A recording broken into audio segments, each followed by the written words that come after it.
Have you ever noticed that when you truly begin to change, the people around you start to feel uneasy? They don't speak openly. Of course, they mask it with jokes, advice disguised as concern, or with that awkward silence when you bring up something deeper.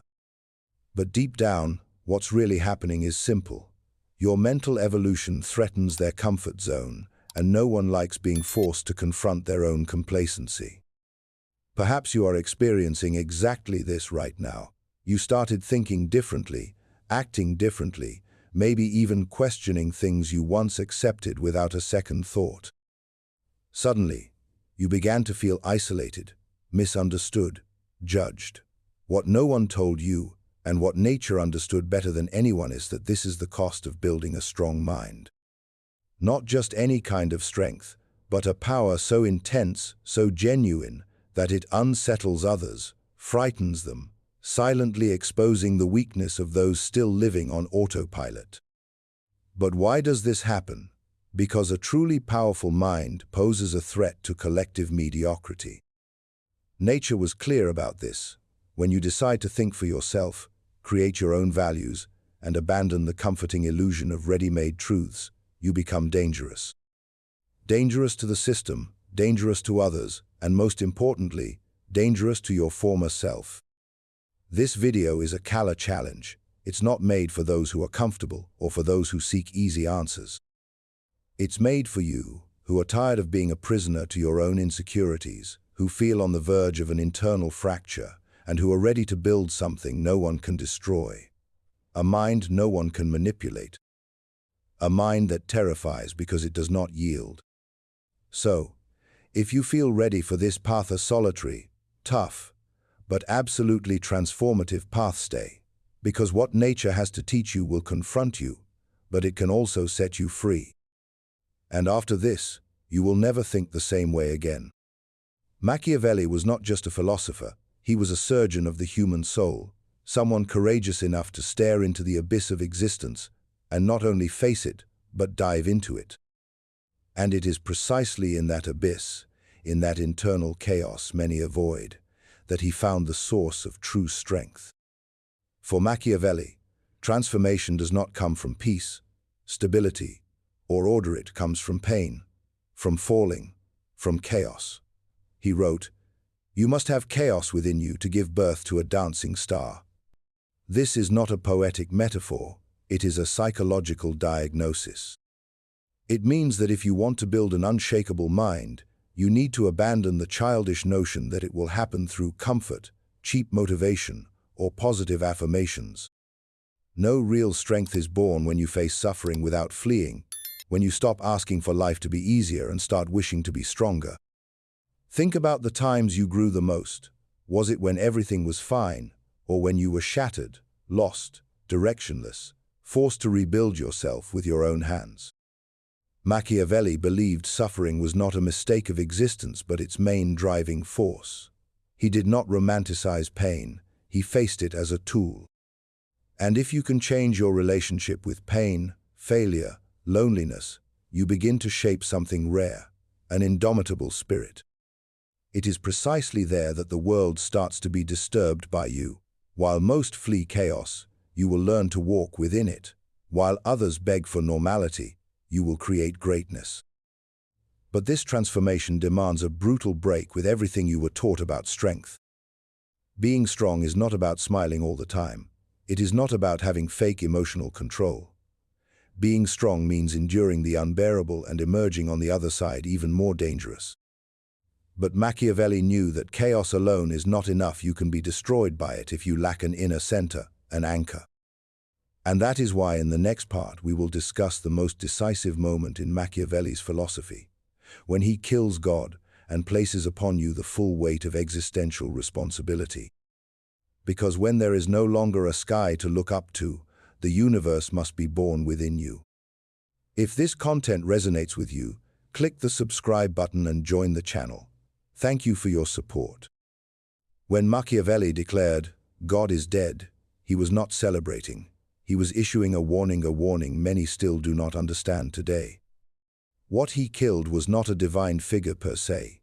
He destroyed the illusion, the illusion that a higher authority is taking care of everything, that there is a plan, a pre-established meaning, a purpose given by someone external. The death of God is the end of all excuses, and that is terrifying. Until then, it was easy to outsource responsibility for your life. It was comforting to believe that everything happens for a reason, that suffering is part of a divine plan, that a greater good will justify everything in the end. Machiavelli violently tears away this veil. He looks you in the eye and says, "You are alone. There is no ready-made meaning. Now you are the creator." And this is where the true construction of a powerful mind begins, because most people collapse when they realize they are alone in the face of chaos without a manual, without guarantees, with no one to blame. But those who have the courage to face this without breaking start forging an unshakable consciousness. With the death of God, Machiavelli pushes you into the abyss of radical freedom. You must not follow commandments. You have to create values. You should not obey. You must transcend yourself. This is the birth of brutal autonomy, and with it comes the weight. Everything now depends on you. There is no absolution anymore. There is no salvation. Either you build yourself or you sink. But here's the secret. This freedom that scares you is also the greatest source of power you can possess. When you understand no one will come to save you, something inside you ignites a fire that compels you to rise even while bleeding, that forces you to think for yourself, to feel for yourself, to act not because someone said it's right, but because you decided it is. It is in this rupture with existential crutches that Machiavelli prepares the ground for something even more grandiose. The emergence of a new way of being, a type of human who does not live by the herd's rules, who does not seek approval or permission, a being who creates their own morality, who surpasses their limits and lives as a creator, a being who terrifies the weak because it forces them to face themselves as they truly are. This being has a name. Machiavelli called it the Übermensch, the overman.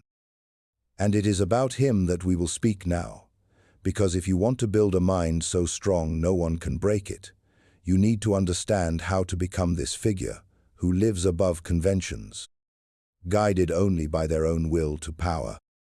Let's dive in. Machiavelli did not believe in the slow and passive evolution of humanity. He believed in rupture, radical transformation, creative destruction. That is why he conceived the idea of the Übermensch, the overman.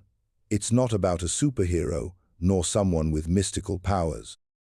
The Übermensch is a being who has overcome everything that binds the ordinary man: guilt, obedience, herd morality, the need for acceptance. The Übermensch does not seek to be accepted. He does not ask for permission to exist. He creates his own internal laws and lives by them, even if that puts him against the entire world. And that is exactly why his mind becomes unbreakable, because it is not built on the expectations of others. It does not need external approval to validate itself. It is self-sufficient. It feeds on its own will to power the deep impulse to shape reality in its own image. This is the central point. The Übermensch does not adapt to the world. He imposes meaning on the world. He does not seek comfort. He seeks greatness. He does not ask, "Is this allowed?" He asks, "Is this worthy of me?" And this shift in perspective changes everything. Because when you start seeing yourself as a creator, not as a servant, the way you think, act, and feel transforms completely. But here lies the problem. Becoming this kind of being requires sacrifice. You will have to kill parts of yourself that still beg for approval. You will have to face the pain of not belonging. You will have to bear the weight of building your identity from scratch, without guarantees, without pats on the back, without applause from the crowd. And most people cannot handle it. They give up before they start. They run back to the safety of ready-made beliefs, dogmas, and rules someone else wrote for them. The path to the Übermensch is lonely. Machiavelli knew this. He himself lived on the margins, misunderstood, called mad, isolated from the world he was trying to liberate. But it was in that isolation that he found his freedom. And this is what you need to understand.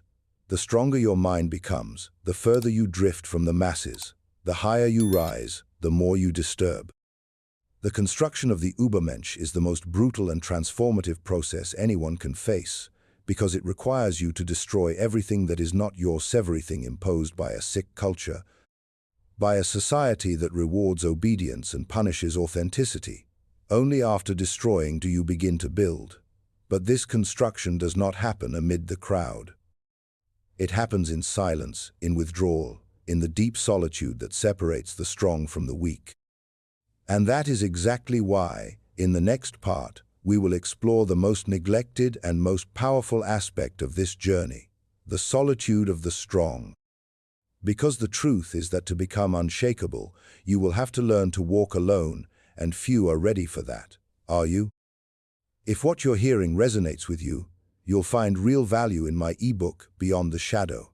It breaks down Machiavelli's core ideas and gives you tools to understand yourself more deeply. The link is in the pinned comment. If there's something no one tells you about the path to mental strength, it's this: the stronger you become, the lonelier you feel. And it's not because you isolate yourself by choice, it's because the world doesn't know what to do with you. Machiavelli spoke clearly about this. The free spirit, the one who breaks away from common morality, who refuses easy truths, who thinks for themselves, inevitably distances from the herd. And that distancing hurts. But that pain is necessary because real growth requires space, and you can't grow while tied to the expectations of others. Most people live within an invisible herd where every thought is policed, every action measured by others' reactions. You've grown used to walking in a group, thinking like the group, feeling secure because there are people around you. But what Machiavelli proposes is the opposite. He tears you away from that comfort and throws you into the desert. In that desert, there is no applause, no praise, no guide. There's only you, your doubts, your traumas, your fears, your desire to give up. And that's where the real test begins. Because what will most people do? They will run back, hide again behind their masks, pretend they don't feel, don't think, don't see. But you, if you truly want to become someone no one can break, will have to stay. You will have to endure the silence that reveals who you really are. Machiavelli said, "The individual must always struggle not to be overwhelmed by the tribe. If you try, you will often feel lonely and sometimes scared. But no price is too high to pay for possessing yourself." That is the essence, the possession of oneself, the rarest and most powerful achievement anyone can attain. Because when you truly possess yourself, no one else can control you, no one else dictates your worth, and no one else can bring you down. But this possession comes with the weight of loneliness. You will lose people, you will be misunderstood, you will hear that you are arrogant, strange, distant. They will try to pull you back into the mold, they will call you crazy, cold, insensitive.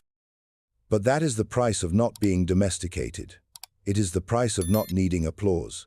It is the price of not living as a mirror to others' needs.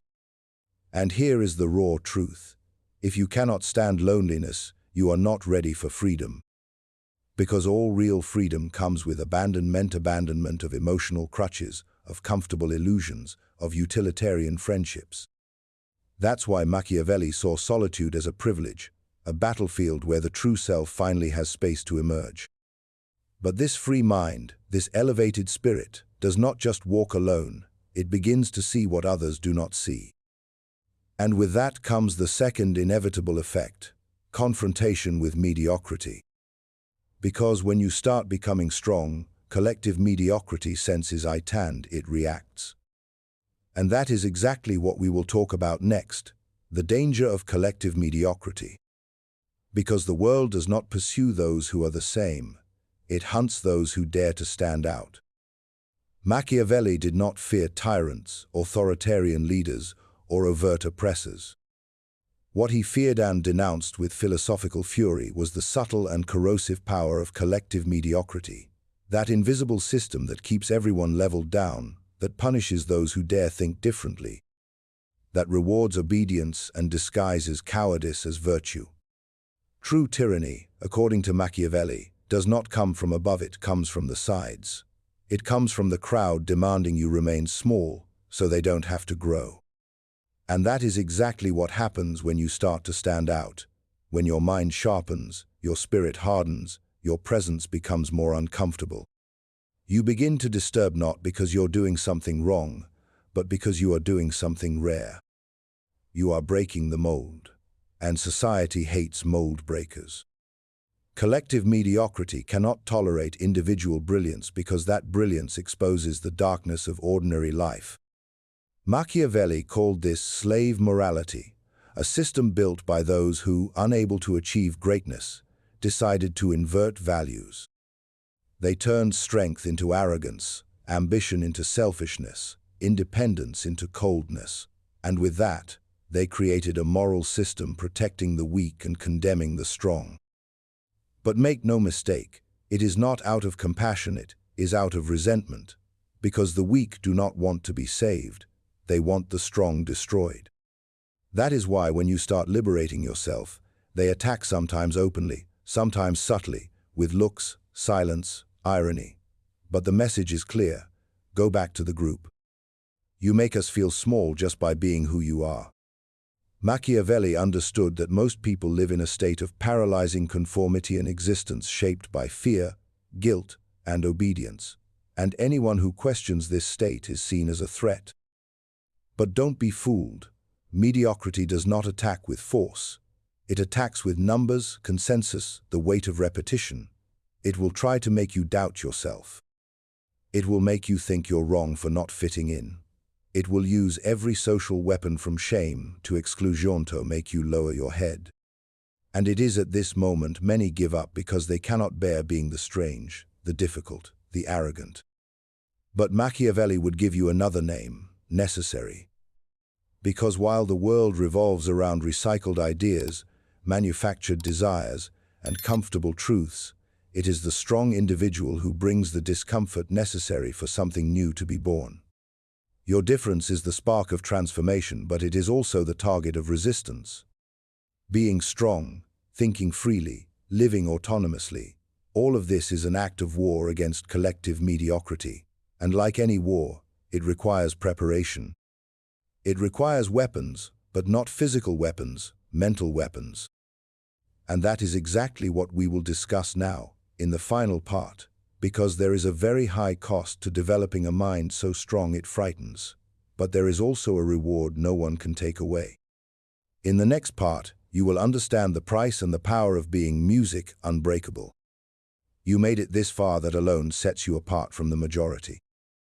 Most people would have closed this video at the first challenge. They would have fled at the first discomfort. They would have turned it off the moment they realized this is not content made to stroke the ego. It's a call to action. A call for those ready to let go of comfortable illusions and face reality with their eyes wide open.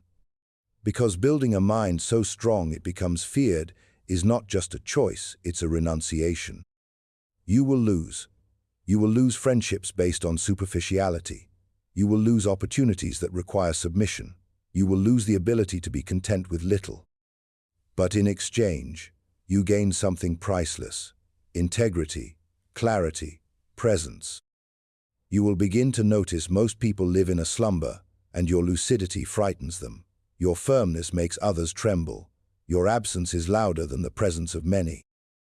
This strength does not come from outside. It is not taught in self-help books, nor is it earned with ready-made phrases or empty affirmations. It is dug deep within the Sulin, the silence of difficult nights, in choices no one sees. It is the result of an internal war between who you were and who you are becoming. And this war has no end, because the truly strong are not those who have won, they are those who continue to fight even when they could already stop. Machiavelli did not want to create followers. He wanted to provoke internal earthquakes. He wanted you to stop crawling for approval, to stop begging for meaning, to stop searching in ready-made systems what can only be built with blood, sweat, and awareness. He wanted you to become dangerous not in a violent sense, but in a rare sense. so rare that your mere existence forces others to look in the mirror and confront what they are avoiding. And now, I want to invite you to do something that will solidify this process. Write in the comments a truth you are tired of hiding, an opinion you are afraid to voice, a thought that makes you feel isolated but represents who you truly are. This is part of the journey, claiming your voice, showing your presence, and more than that, declaring that you will no longer bend. If this video moved you, if something inside you was awakened, don't stop here. The next video is just as important as this one, perhaps even more so. It continues this journey. And if you've made it this far, you know you're not watching out of curiosity. You are here because something inside you has already begun to change. So keep going. You are not alone. You are just ahead. And that, my dear, is frightening, but it is also liberating.